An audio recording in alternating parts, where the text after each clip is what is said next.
اعوذ باللہ من الشیطان الرجیم بسم اللہ الرحمن الرحیم۔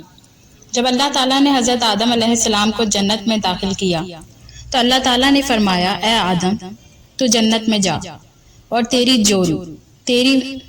جورو بھی کھاؤ اس میں سے محفوظ ہو کر جہاں چاہو، اور نزدیک مت جاؤ اس درخت کے، پھر تم بے انصاف ہوگے۔ کہتے ہیں کہ اس درخت کی جڑ چاندی کی اور ڈالیاں سونے کی تھیں۔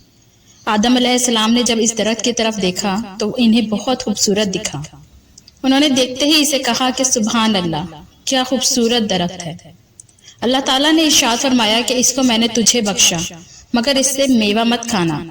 تب وہ بولے کہ یا اللہ، جب تم نے اسے مجھے بخش دیا ہے تو اسے مجھ سے کھانے سے کیوں منع فرمایا ہے؟ تب اللہ تعالیٰ نے فرمایا کہ اے آدم، تو مہمان ہے میرے گھر کا اور وہ درخت ہے تیرا، بعید ہے کہ مہمان میرا ہو کر گھر کا کھا جاؤ۔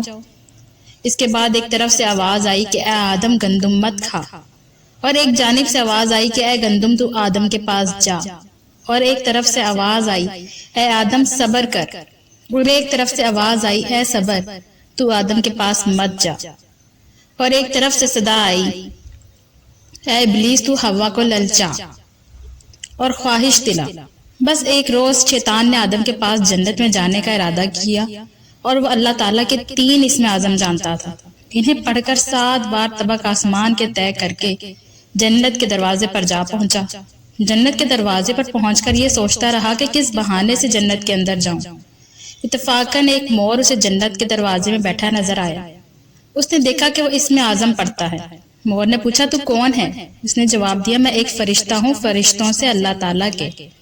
مور بولا، تم یہاں کیوں بیٹھے ہو؟ شیطان نے کہا، میں جنت کو دیکھتا ہوں اور اندر جانا چاہتا ہوں۔ مور نے کہا، مجھے اللہ کا حکم نہیں کہ کسی کو جنت میں لے جاؤں جب تک کہ آدم علیہ السلام جنت میں ہیں۔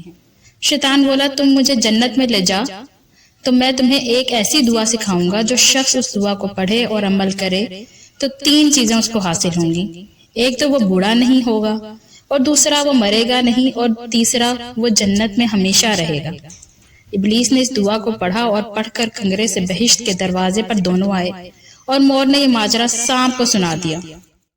اس بات کو سنتے ہی خوف کے مارے دروازے جنت کے بند کر کے اپنے سر کو باہر نکال کے ان سے پوچھنے لگا کہ تو کون ہے، کہاں سے آیا ہے جو یہاں سے بیٹھا ہوا اس میں اعظم پڑھتا ہے؟ بولا، میں ایک فرشتہ ہوں، فرشتوں سے اللہ تعالیٰ کے۔ سانپ نے کہا، وہ دعا مجھے بھی سکھا۔ شیطان نے کہا، بشرط یہ کہ تو مجھے جنت میں لے جائے گا۔ سانپ بولا، مجھے اللہ کا حکم نہیں ہے کہ کسی کو جنت میں لے جاؤں جب تک حضرت آدم علیہ السلام جنت میں ہیں۔ ابلیس نے کہا، میں قدم اپنا جنت میں نہیں رکھوں گا، بس تیرے منہ کے اندر رہوں گا، اس سے باہر نہیں نکلوں گا۔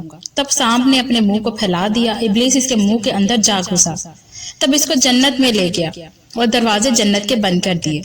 اس کے بعد شیطان نے کہا، تم مجھ کو اس درخت کے پاس لے جا جس کے کھانے سے اللہ تعالیٰ نے حضرت آدم علیہ السلام کو منع فرمایا ہے۔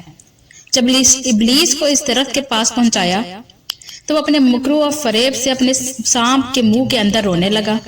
جو شخص پہلے جھوٹ اور نفاق سے رویا تھا وہ شیطان لعین تھا۔ اس کی آواز سن کر بہشت کی حوریں اور غلمان سب کے سب جمع ہو گئے اور کہنے لگے، ہم سب نے یہ آواز سانپ کے منہ سے کبھی نہیں سنی تھی۔ اور سانپ سے حوا پوچھنے لگی کہ تو کس لیے روتا ہے؟ شیطان نے کہا، میں اس لیے روتا ہوں کہ اللہ تعالیٰ تم کو بہشت سے نکالے گا، کیونکہ تم کو اس درخت کے میوے کھانے سے منع کیا ہے، مگر جو اس درخت کے میوے کھائے گا وہ بہشت میں رہے گا، نکالا نہیں جائے گا۔ اس سے آگے شیطان نے کیسے حضرت حوا علیہ السلام کو للچایا، ان کو اس میوے کو کھانے پر اکسایا، اور عورتوں میں حیض کی بیماری کیوں داخل ہوئی، یہ سب جاننے کے لیے ہماری